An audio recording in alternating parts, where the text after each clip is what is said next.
Welcome, everyone, as you're joining us to the Community IT Innovators webinar on startup and spinoff nonprofit IT.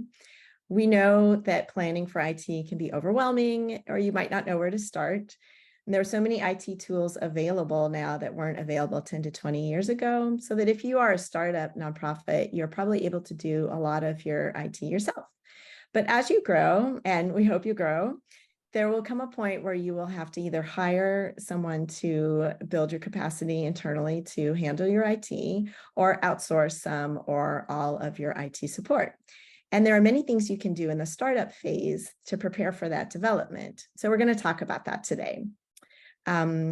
And on the other hand, we see a lot of prospective clients who come to us as they spin off from another organization, maybe a university incubator, a fiscal sponsor, or maybe you were in a coalition doing your admin needs together, including your IT.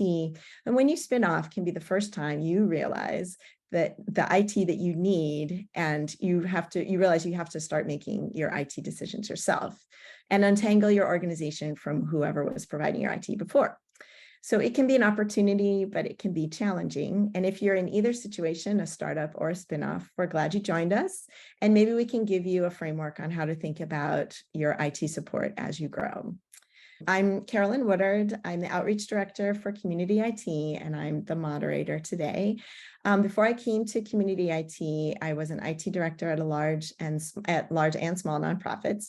So I've been through this from the client side too. I was in a position where I managed an outsourced IT provider at a large nonprofit, and many of our grantees were startups. So I saw all kinds of different IT arrangements, some successful and some like really chaotic. And before that, I worked at a small nonprofit in DC that had a fiscal sponsor in California. So we had to handle all of our own IT. And I have to say, we got very little guidance from that organization that was our back office. They did multiple trainings on building our board, our HR, how to keep our books, but really nothing on IT or cybersecurity. We were on our own. So I'm happy to be here with you today to talk to Johan about what he's seen in clients that helped them be successful as they grew and where some of the pitfalls might lie. So Johan, would you like to introduce yourself? Yeah, thank you, Carolyn. Thank you, everyone, for joining us today for this webinar. We're glad you could make it. My name is Johan Hammerstrom. I'm the CEO of Community IT. I have been here for a long time, over 20 years. I've worked with hundreds of nonprofit organizations in that time, including a lot of organizations that were just starting up or in the middle of spinning off from their parent organization. And so this is a topic we've been talking about for a while, and excited that we're finally presenting it today on the webinar. Thanks, Johan. So before we begin, if you're not familiar with Community IT, a little bit about us. We are a 100% employee-owned managed services provider. We provide outsourced IT support. We work exclusively with nonprofit organizations, and our mission is to help nonprofits accomplish their missions through the effective use of technology. We're big fans of what well-managed IT can do for your nonprofit. We serve nonprofits across the United States, and we've been doing this for over 20 years. We are technology experts, and we are consistently given the MSP 501 recognition for being a top MSP, managed services provider, which is an honor we just received again in 2023. So I want to remind everyone that for these presentations, Community IT is vendor agnostic. We only make recommendations for our clients and only based on their specific business needs. And we never try to get a client into a product because we get any kind of incentive or benefit from that. But we do consider ourselves a best of breed IT provider. So it's our job to know the landscape, what tools are available, reputable, and widely used. And we make recommendations on that basis for our clients based on their business needs, their priorities, and their budget. So we had several questions in registration about starting a nonprofit, and I just want to clarify, today we're going to talk about our area of expertise, which is IT support for new nonprofits. But if you haven't started your nonprofit yet, I'm going to put some resources in the chat, and they'll be in the transcript about that part of the process. So in the United States, there's the Council of Nonprofits, which has a lot of resources on running a nonprofit, including starting one up. And that is councilofnonprofits.org. And your city or town may have a nonprofit resource center, or your public library also might have some resources to help walk you through the paperwork and the setup that you need to do. If you're joining us internationally, you'll need to check with your own government about their regulations for starting an NGO. And in addition to the free resources on our site about IT, our friends at TechSoup also have lots of information on free and low-cost technology tools for new nonprofits.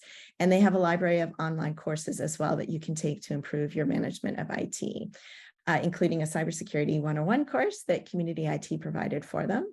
And that is www.techsoup.org. All right, so I'm going to go over our learning objectives for today. We want to help you learn typical IT concerns for startup and spinoff nonprofits. We want to learn best practices as you go out on your own, understand evolving security needs as you grow, and learn a couple of IT leadership tips, even if you aren't the IT person. So next thing I'm going to do, which we love to start out with a poll. So we wanted to find out a little bit about you. How many staff are at your nonprofit? So the size of your nonprofit based on staff. And your options are less than 5, fewer than 5, from 5 to 10, 11 to 15, more than 16, or not available. This is maybe you're much larger than that, or you're here for, you're not starting up yet. And we know that startups don't have to start with just 1 or 2 people. It could be a larger startup, and definitely spinoffs sometimes are smaller, but if you're an established organization that's been part of a larger organization and you're spinning off, you might have 20, 30, 40 people or more. So, all right, I'm going to go ahead and close the poll and share those results. Johan, can you see that? I can. All right, so, like yeah, 17% of respondents have 5 to 10 staff, and the remaining 83% have over 16 staff. So it's larger organizations joining us today. Sounds good. All right, that was great to learn. We also have another poll for you. The next one is I'm going to launch. What are you? So are you a startup? Are you a spinoff? Or again, is this not really applied to you? So, all right, I'm going to share the results. Johan, can you see that? Yep, 30% are startups, 15% are spinoffs, and the remaining 55% the question doesn't apply to. Okay, great. Thank you guys so much for that. All right, so now we're going to talk a little bit more about the IT needs that you have as you grow.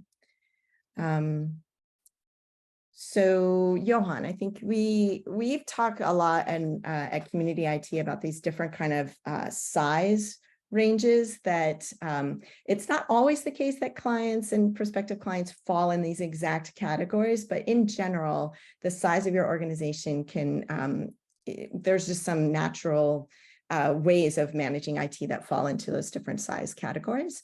So do you want to talk a little bit more about this slide?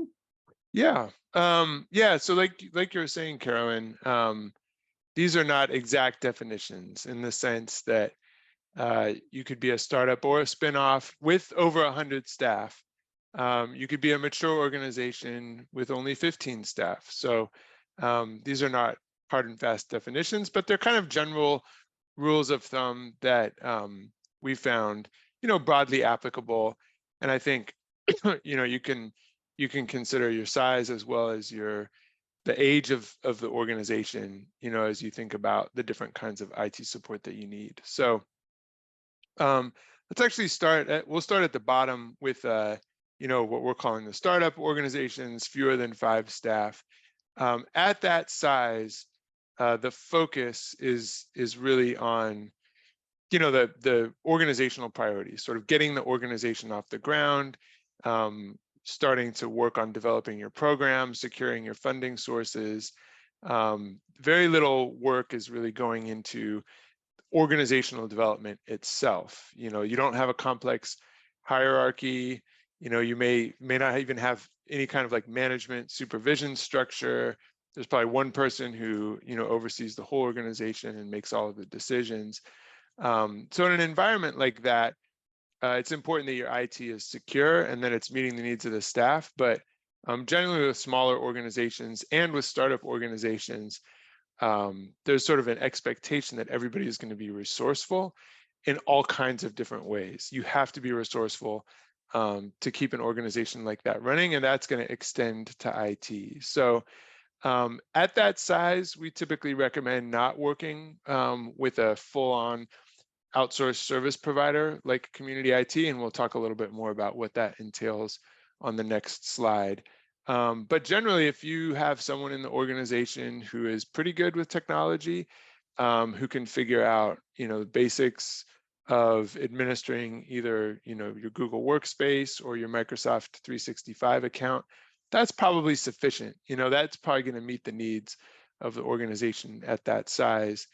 And you save a lot of resources, not trying to outsource overall IT management. I guess a good way to think of it is the organization is small and doesn't need much in the way of management, and the IT, by the same token, also doesn't need much in the way of management. You need the IT to work. You need someone to be able to set it up and configure it and resolve problems when they arise. But beyond that, it's pretty simple at that stage. You can try to cover that need in-house. Like I said, organizations of that size, people are wearing a lot of different hats. And if there's someone who can put on and wear the IT hat, by all means, let them do that. If there isn't, we typically recommend working with an independent contractor at this stage. Independent contractors tend to be less expensive than a full service IT support company. They also tend to be more flexible, and they just are a better cultural fit for organizations at that size. A partial exception might be organizations, nonprofits, for whom technology is a core part of their program. So that's organizations that are doing data collection, data analysis, and data reporting. Maybe they're collecting health data and then aggregating that and reporting on it, and that's a core part of their program. That's kind of an exception in the sense that if that's your mission as an organization, one of your first 5 staff is probably going to need to be someone who's an expert in data management. Hopefully that person could then also sort of pitch in on the IT side because they're, technically proficient and they probably have experience working with technology. So that's in the startup space size range. And then you've got spin-offs, and we're saying that's like 5 to 15 staff. And oftentimes organizations will incubate as part of a larger organization or as part of a university department or program, or as a program in a much larger nonprofit organization. And that organization will provide support as they move through this startup phase and move into more of the spin-off phase. But it could also be an organization that sort of made it out of the 5-person range and is really starting to develop itself and the programs that it's delivering.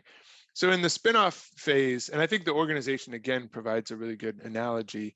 At that point, you probably have 1 or 2 people or 3 people in management and supervision roles, who are approving, time off, making decisions about salary, making sure that the organization is following its policies, starting to develop policies for the organization. So there's a growing sort of management need for the organization. And in the same way, there's kind of a growing management need with the IT that the organization is using. And so somewhere in the 10 to 15 person range, it starts to become too complex to try to manage all of the machines that people are using in an ad hoc way, to try to manage all of the accounts that need to be set up for your staff in an ad hoc way. So as you move into the spin-off phase, it's important to start thinking about what's the long-term plan for the organization, what size do you anticipate the organization growing to, and what IT is going to be required to support an organization of that size. So start that planning process when you get into the spin-off stage. Start thinking ahead to the future and making decisions at this stage that will set you up for success down the road. And we'll talk about that in more detail later on in the presentation. Then you get up into the 15 to 100 stage sized organization. At that point, the organization has more advanced management requirements. You're developing a hierarchy, you have an org chart, most likely, different business functions that the organization has around fundraising, program delivery, operations, legal, financial management. All of those are now turning into teams or departments. You need to start having more control over the information that people in the organization have access to. And that's the point at which you really need to have a well-run IT management function that sort of isn't just providing IT services to the organization, but managing how those services are used. And we'll talk a little bit more about different options for doing that. At that stage, it does make sense to start working with a managed services provider. Organizations can also build that capacity in-house, and there are some different factors to consider when thinking about that decision. And then finally, mature or very large organizations that have more than 100 staff, we strongly recommend organizations in that size start to build out their own in-house IT capacity. In every one of these size ranges, there is someone in the organization who needs to own IT. So, and that applies to all functions, right? Like somebody needs to own HR, somebody needs to own legal. Who's making sure that the contracts the organization is entering into are in the best interest of the organization. That doesn't mean you need to be a lawyer, but somebody is playing that point of contact role with the council that's supporting the organization. And in the same way, someone needs to play that point of contact role with whoever the IT support provider is. So at some point, most likely when you hit, the 100 staff range, you really need to have the owner of IT be someone who comes from an IT background, an IT professional whose full-time responsibility for the organization is around overseeing IT. So now there's some cases where that is an important role to have for much smaller organizations. And I suppose there are cases where I'm struggling to think of one. I guess theoretically there could be a case where a larger organization doesn't need that as a specific role, but it's hard for me to imagine what that would be. I think once you're heading in the direction of 100 staff, you really need to be thinking about building out your IT team in-house.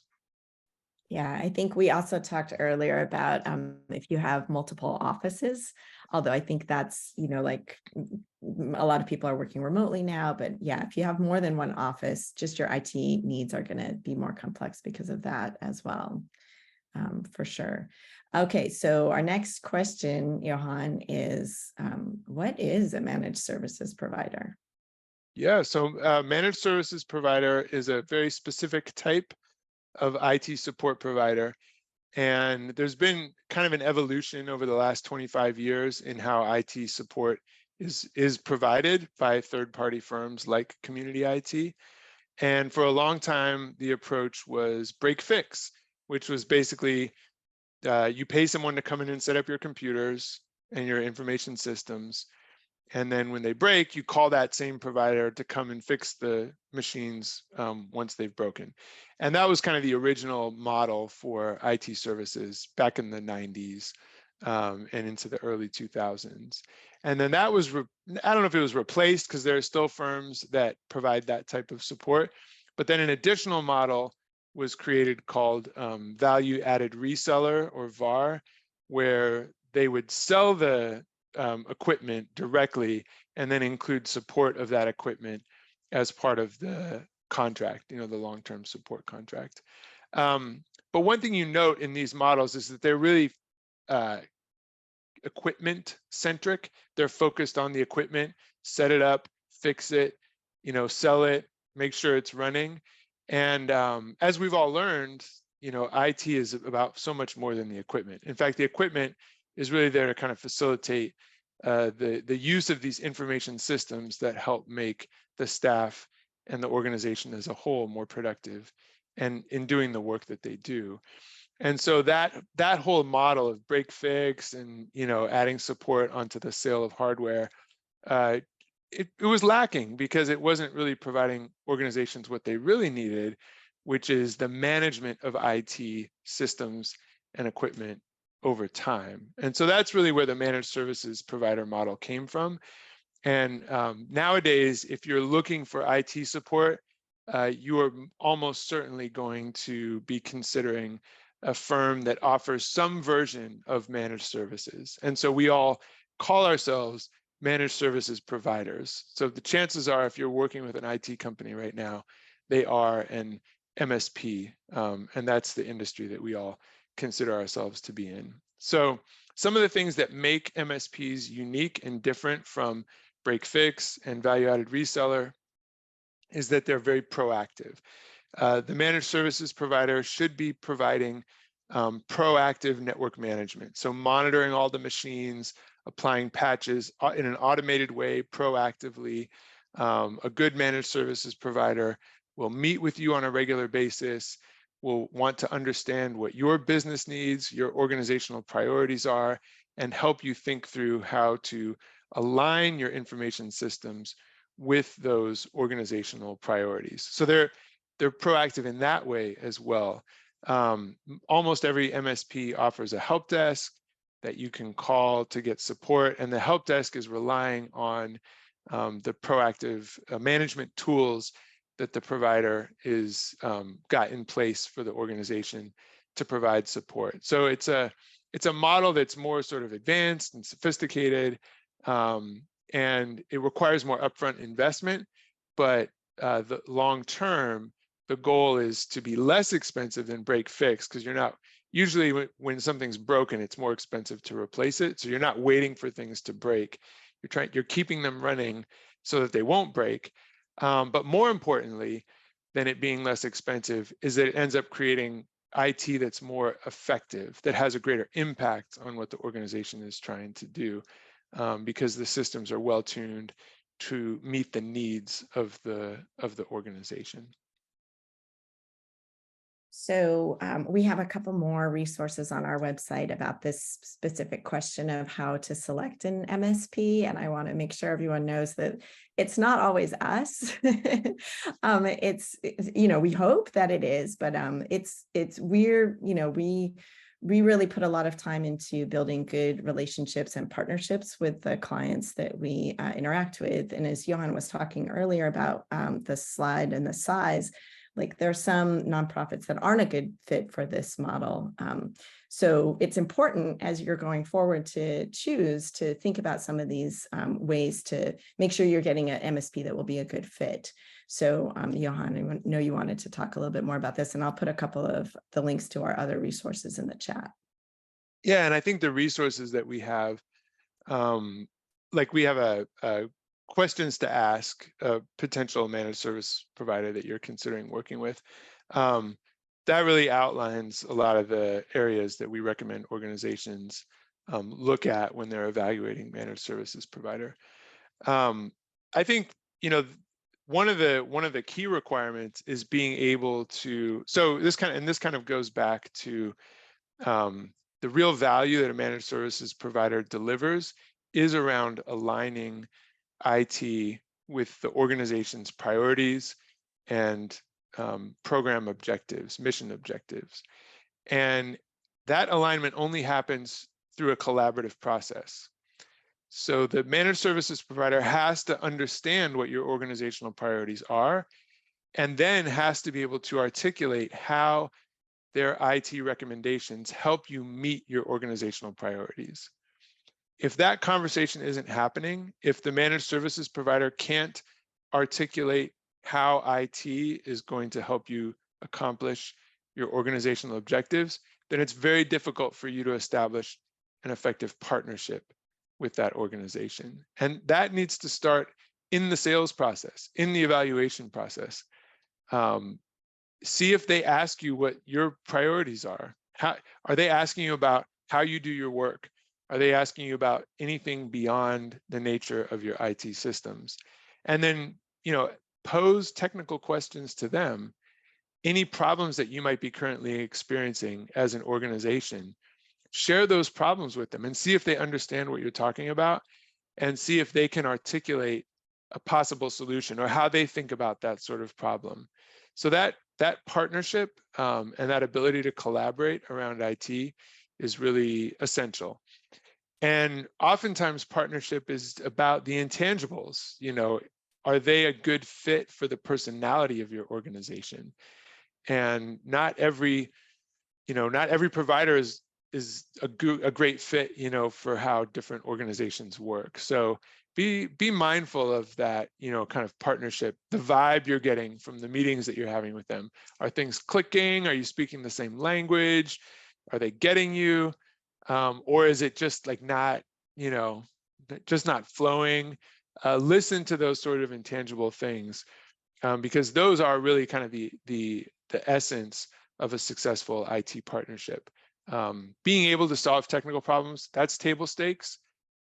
In general, most MSPs that are in business these days are able to do that. Otherwise, they would have gone out of business. But you can check with their references, make sure that they have, that they're strong in the area of IT. But like I said, those are table stakes, and the key differentiator is that ability to form a partnership.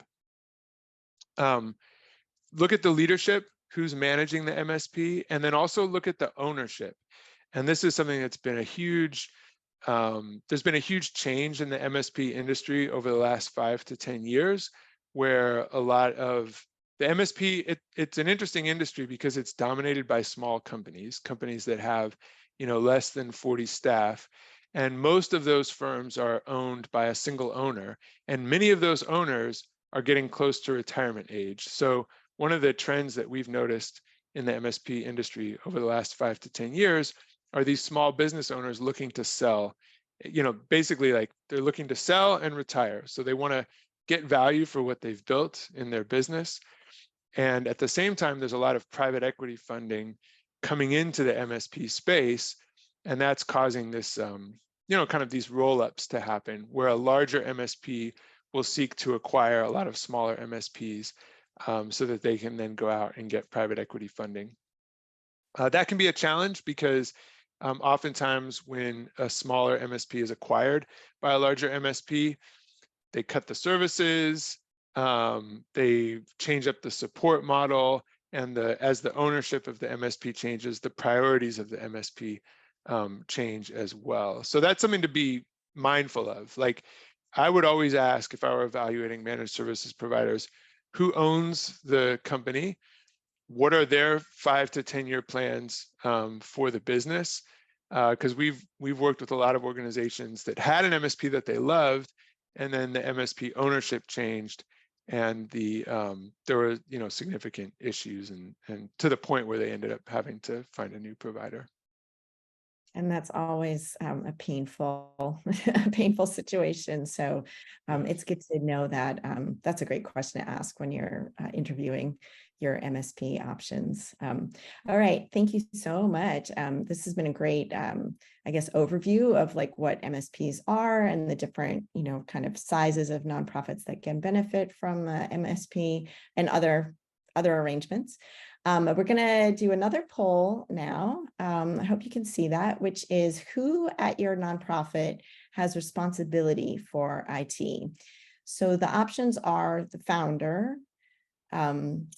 Number 2 is we all do. Everybody kind of pitches in, especially when you're small. I mean, if you're just 2 people sitting at a table in the same office dealing with all of your IT, then it's, you're probably just sharing everything.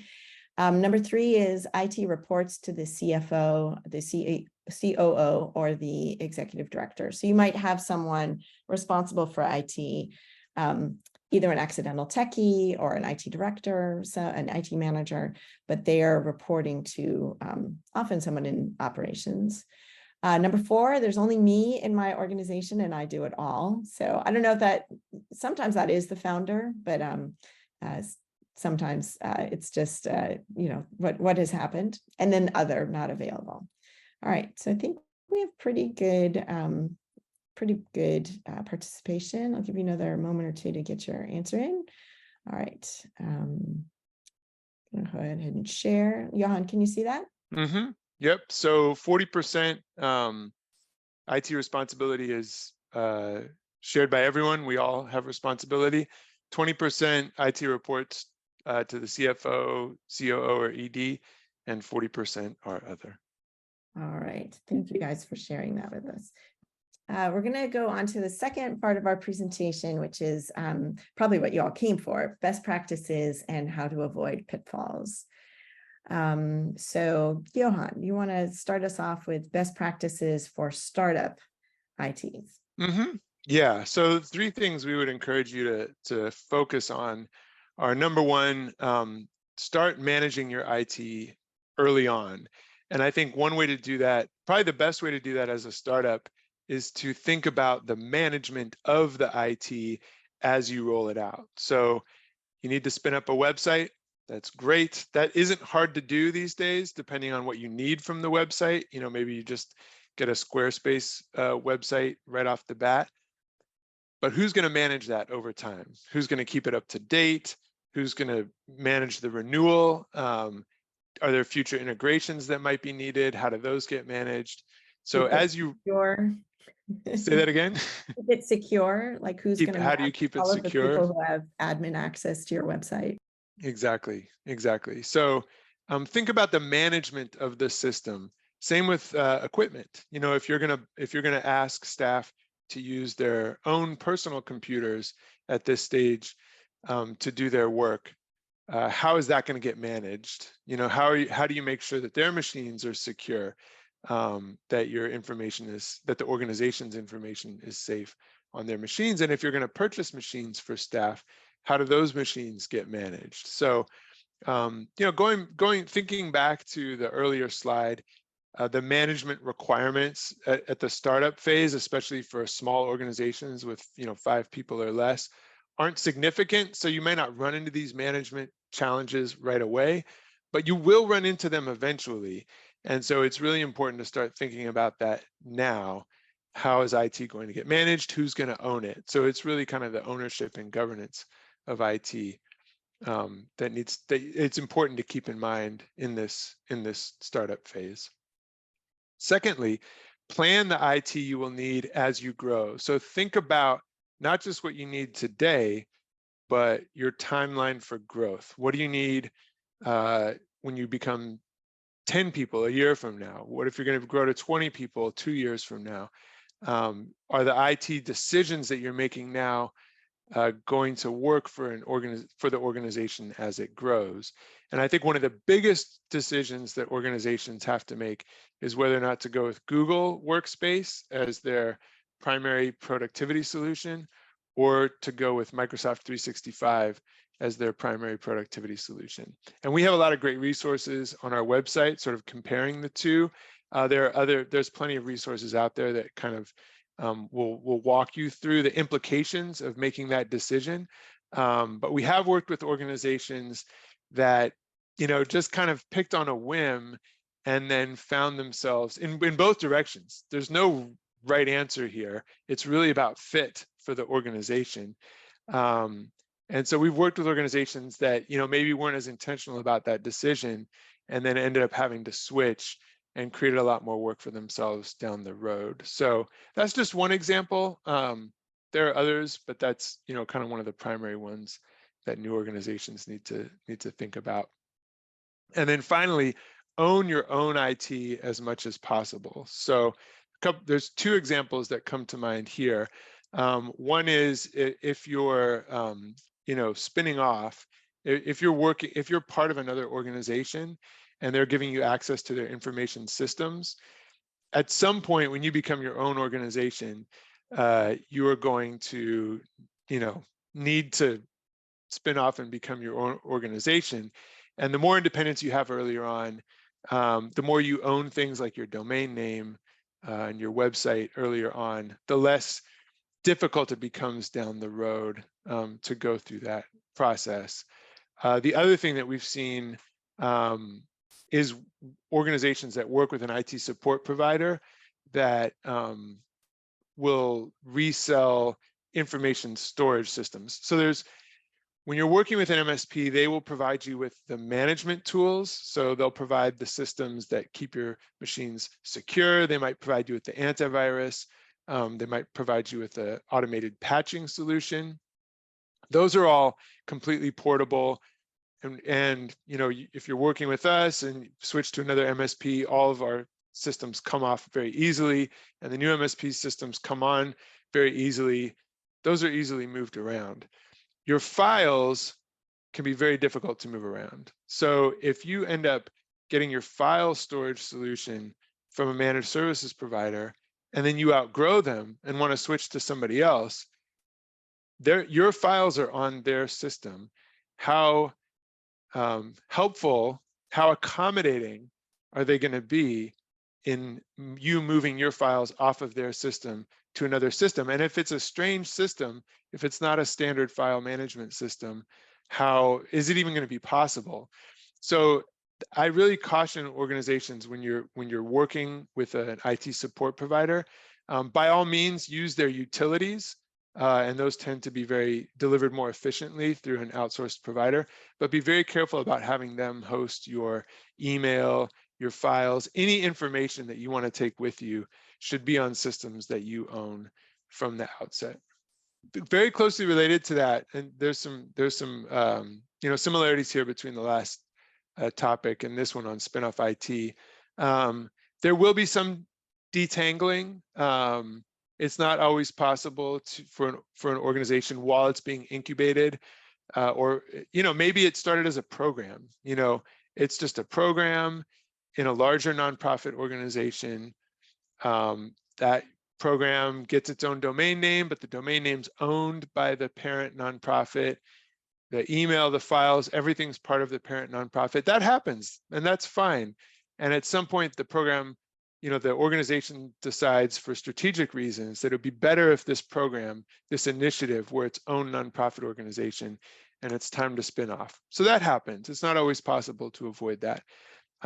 But there is a detangling process that needs to take place, and that can be difficult, and it can be challenging depending on how accommodating the parent nonprofit is. If you're working, if you're spinning out of a very large nonprofit that has very formal, IT policies and procedures, you might not be able to do everything that you want to do. Like there may be added steps that you need to take to move your data to a system that you own. So get that process started early. Have an ally in the management of the organization you're spinning out of who can advocate for you and help move certain decisions through. But start thinking about that process now if you're thinking about spinning out. Make sure you identify someone in your organization who's taking on the leadership role for the transition. Don't assume that your new IT support provider can own every aspect of that, because there's a lot of interfacing that needs to happen with the parent organization, and oftentimes they don't want to talk to the new provider. They're only willing to talk to the organization that's spinning out.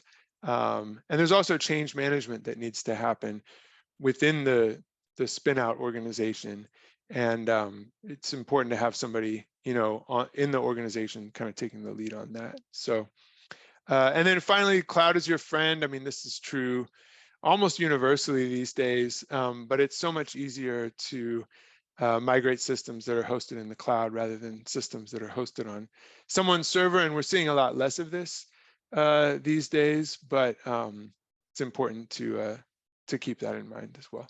But with the caveat, I think we've had a couple of organizations come to us, and I wouldn't try to do like a migration to a cloud provider and spin off and implement other new systems all at the same time. Like this is great where earlier you said start as early as possible. So if you know that you're going to be spinning off, you might want to, in a year or two, you might want to do a cloud migration to the cloud platform that you want to have as a spin-off. And then it'll make it easier for you to spin off later. So trying to do that organization of the timeline, I think, is always smart, when you can. We also had, some questions about understanding your security needs as you change providers, as you spin off or are starting up. So I wanted to let you see, this is a framework that we use. It's looking a little bit odd on the Google Slides. Sorry about that. So the framework that we have, I'll put it in the chat. We have a playbook that we have on our site that's a free download that goes into a lot of depth on how to handle cybersecurity as a nonprofit of any size. As Matt Eshelman, our cybersecurity expert, says, wire fraud is a crime that doesn't care how big or small you are. Everyone is a target. And so thinking early about cybersecurity basics is a good habit to get into, just as you're talking about managing all of your IT early. Thinking of it as a strategic investment and being able to manage it. You also want to keep cybersecurity in mind. Even small organizations can fall victim to ransomware or wire fraud scams. There's a lot of basic tools like using multi-factor authentication and basic training for staff that you can do to help keep your organization protected. But cybersecurity can't protect you if you aren't doing it, or if you're saving it for later because it kind of stresses you out and you're like hoping that you're going to be under the radar. Definitely take it seriously to begin with. There's lots of resources out there on being able to protect yourself, including our playbook, which I put in the chat. But Johan, is there anything specific for starting up or spinning off around cybersecurity, you would say, and just making sure that we save a little time for questions at the end? So. Yeah, I think cybersecurity can be big, scary. Like, I've got so many other things I'm dealing with, getting this new organization off the ground.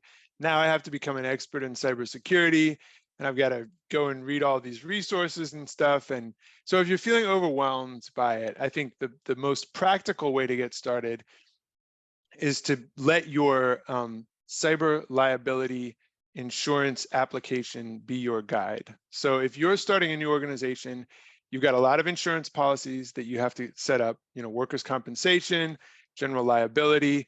Nowadays, cyber liability is going to be its own policy. The days of it being just baked into general liability, the days of it being just an easy one-page rider on general liability, those days are over. You're going to have to get, I'm almost certain, everyone we've talked to has had to get a separate specific cyber liability insurance policy. And in order to qualify for cyber liability insurance, you now have to complete an application. And this is something that it's new. This has only been in the last few years. So that's a good starting point. That application is going to basically be an audit document, and it's going to tell you all the things that you need to do to qualify for cyber liability insurance. And I think if you do those things, you'll be in a good starting position as a new organization when it comes to your cybersecurity. So we want to make sure that we hit on a couple of IT leadership tips. I think, Johan, you've kind of sprinkled several of them throughout our talk today, and just really focusing on even as a small organization, or maybe even especially as a small organization, like taking ownership of your IT management and making sure that that's a leadership position is important. So we're going to talk a little bit about an IT roadmap, which I just want to point out that we did an IT roadmap webinar recently that's on our site, so you can look at that in more depth. But we'll just add a few more tips for someone who's spinning off or starting to grow. So these are not trick questions either, Johan. So what is an IT roadmap? It sounds, another thing that sounds complicated, very simply, it's a list of initiatives, a list of things related to IT that the organization needs to do, organized based on priority, the urgency and the importance, as well as the impact that it's going to have on the organization. And how can an IT roadmap help you in transitions?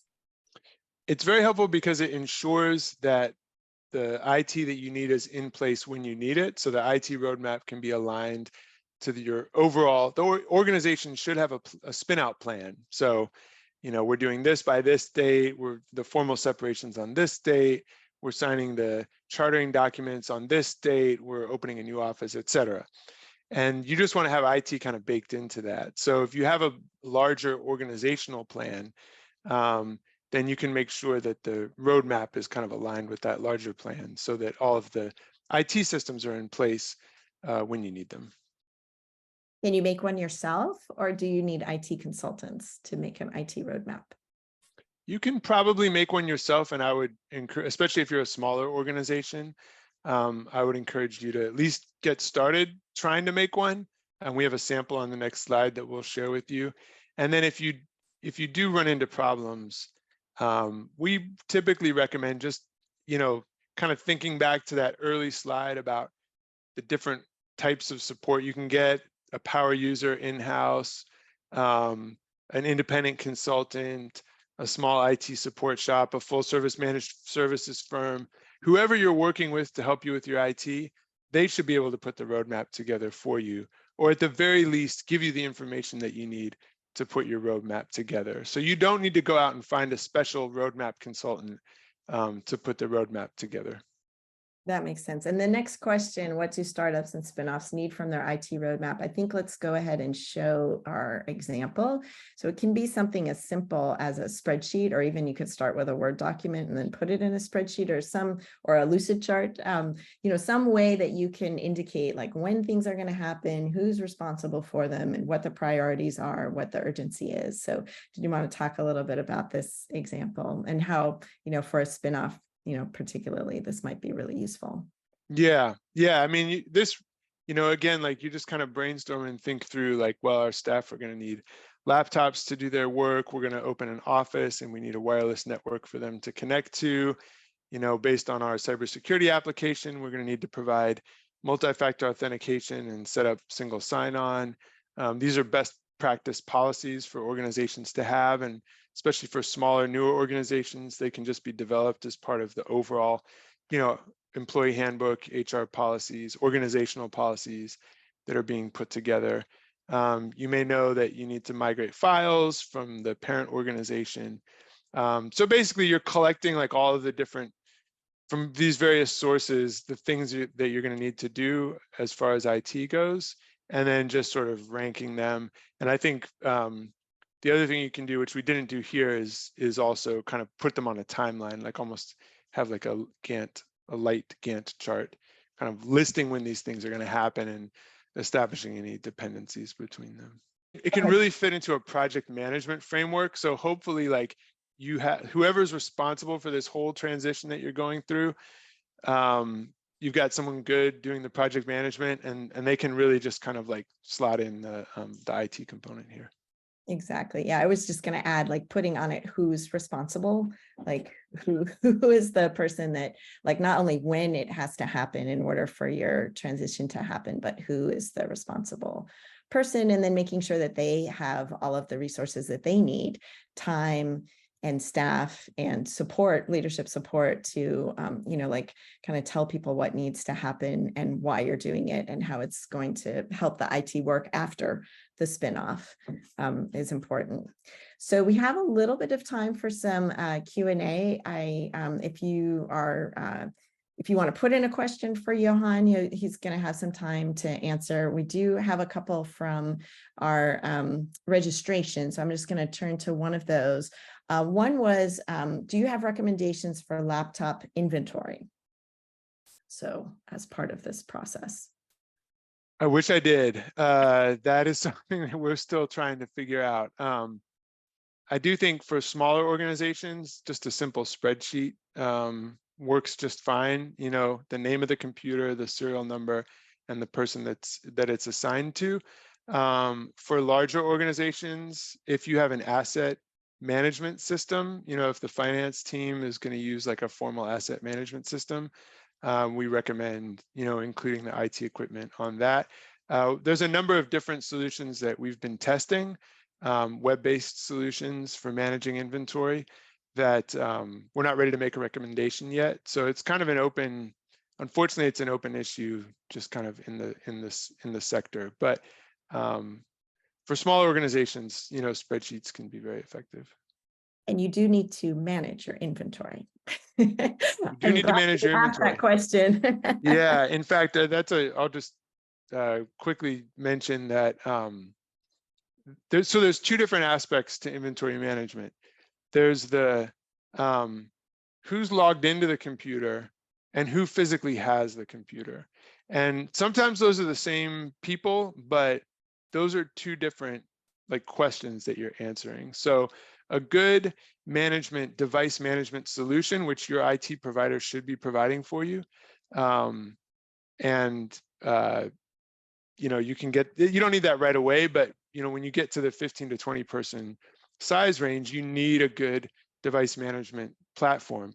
That system can tell you, this is a computer that we own, and here's the last person who logged into it.